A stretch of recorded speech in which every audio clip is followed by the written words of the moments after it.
Over 5 days last October, James Suranga, Executive Director of the International Tea Committee, served on an expert panel of judges that evaluated hundreds of entries from across the tea lands, recognizing excellence in flavor, innovation, and sustainable practices.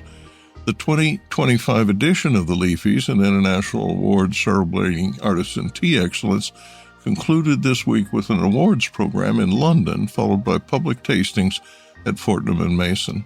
Launched in 2022 by the UK Tea Academy in partnership with Fortnum Mason, the Leafies attract hundreds of entries from tea makers across Asia, Africa, and Europe. All teas were blind tasted by an expert judging panel, with awards recognizing flavor quality, craftsmanship, and innovation. Winning teas earned the Leafies Prestige Mark, now a recognized signal of excellence, and several will be displayed at Fortnum Mason's rare tea counter.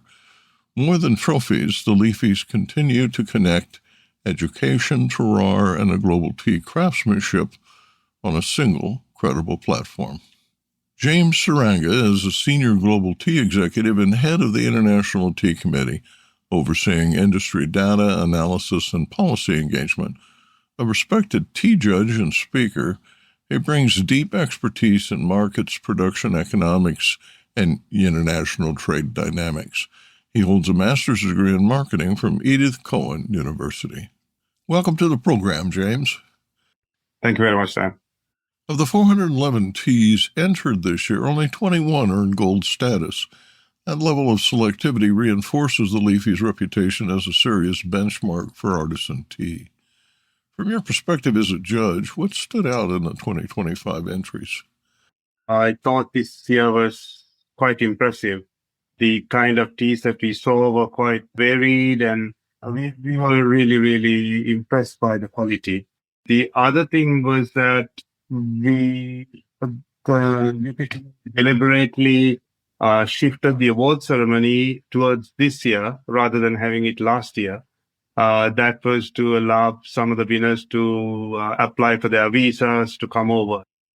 Soon after the award ceremony, we had a panel discussion with us as some of the experts in the industry and some of the judges.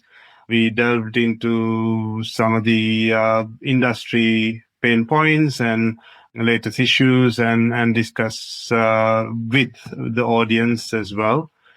From what I understand, this year marked an evolution in how the Leafies are experienced, not just as an award ceremony, but as a broader engagement with the trade and the public. How did that feel from a judge's perspective?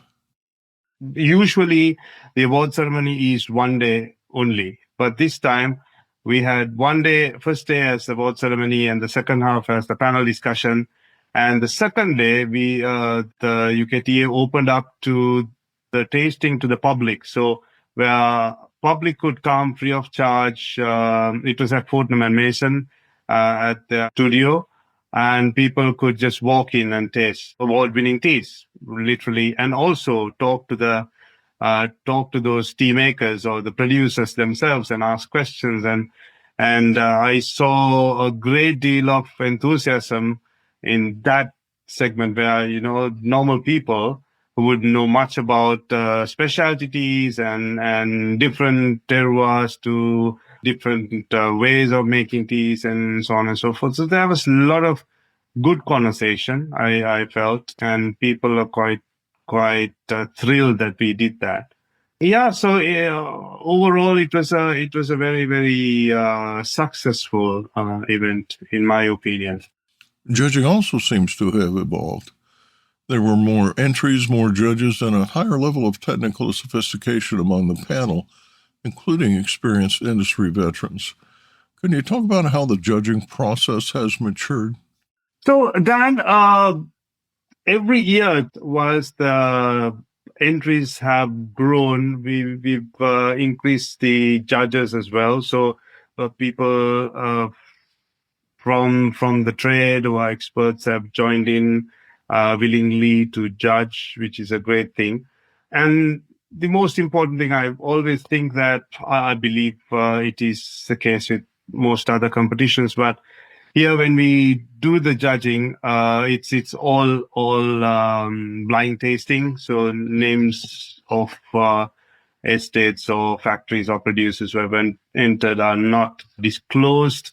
The packing of the teas or unpacking of the teas, we are not allowed to even see the packaging as judges. So it's been done very discreetly and very professionally, which is a great thing. But having said that, we sit around. So what happens is we would have separate groupings and based on the category. So each grouping will have an expert on that group who will guide the group.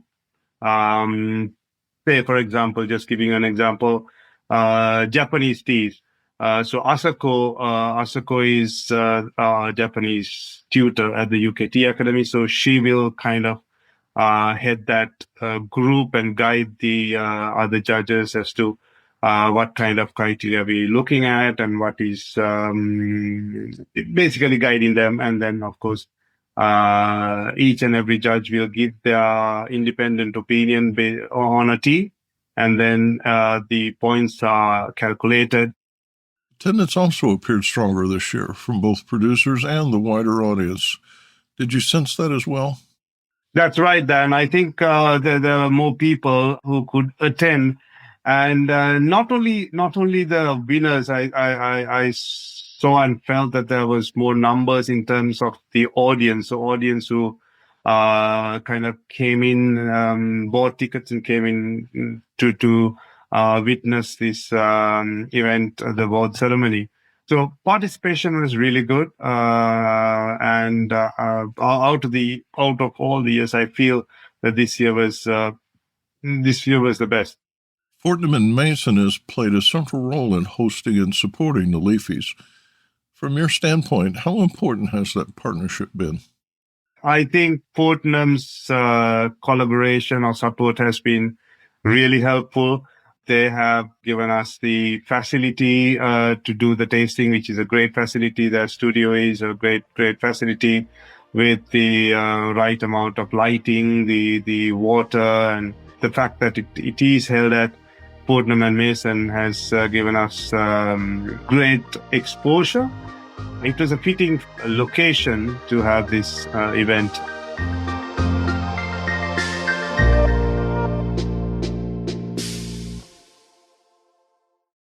Produced by Adavita Studios. Connect your voice to the world.